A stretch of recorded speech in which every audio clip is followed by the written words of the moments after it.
Patrice, because many Americans were illiterate in the 19th century, companies relied on painted signs to distinguish their goods from others. Since then, logos have taken on an identity of their own. They're not only symbolizing products, they also reflect changes in society and entice you to buy. Let's take a look.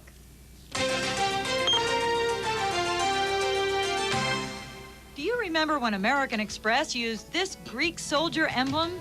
It was originally adopted in 1951 in an attempt to fend off a counterfeiting problem.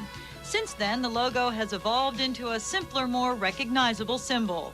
Or how old were you when this symbol for Coke was it? The 8 letters of script have aged so gracefully that Coke never ventured far from the original version.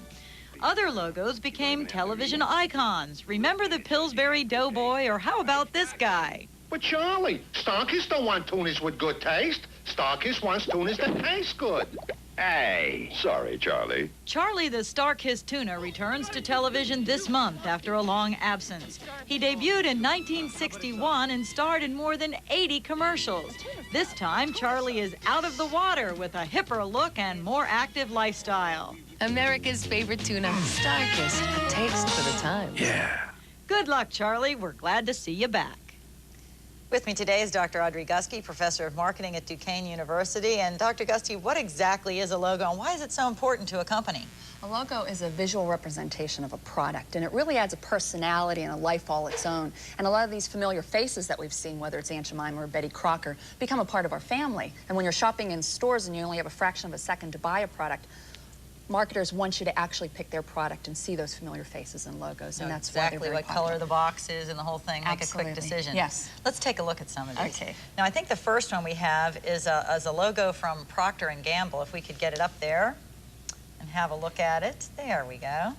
Now, there was some controversy associated with the Procter & Gamble logo some time back. What was that all about? The problem with that is, even though it originated as being 13 stars and a moon representing the 13 original colonies, what people were thinking it was is had some satanic representation. They were thinking it had to do with devil worship. And even though Procter & Gamble spent thousands of dollars to try to dismiss that rumor, they couldn't do that. As a result, they had to pull that logo off of the air. Okay.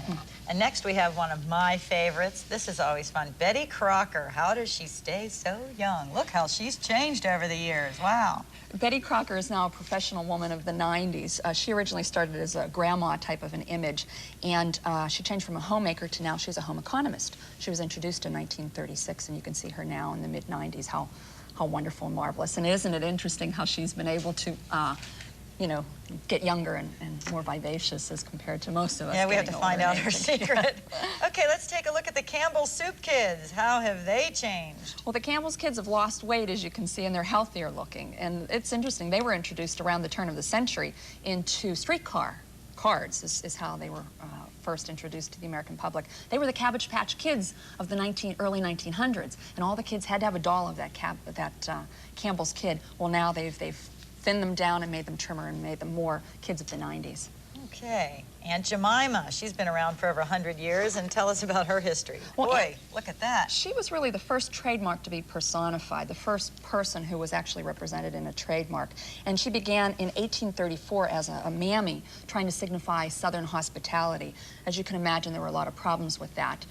And so they've changed her, modified her, where you can see now she sort of resembles Gladys Knight in a way. And in fact, Gladys Knight was one of the people who was being represented in the advertising. So she's also had a transition of about 5 different images, where now she's a modern woman of the 90s as well, professional. We have one more, a quick one on Jolly Green We Giant. have Jolly Green Giant, too. He started as a muscle man, a very hairy creature, and now he, as you can see, is green and representing the freshness of the vegetables. And that's one thing interesting about logos. You have to keep in mind that logos that are successful are the ones that are representing the product in some way, whether it's Elsie, the cow, representing Borden's, or the Greyhound dog representing the speed of the buses. So, okay. the more they represent the product. And the well, more we'll have to pay close attention next time we go to the grocery store. Thanks a lot. It was good to have you again. My pleasure, Lynn. Thanks. Stacy and Patrice?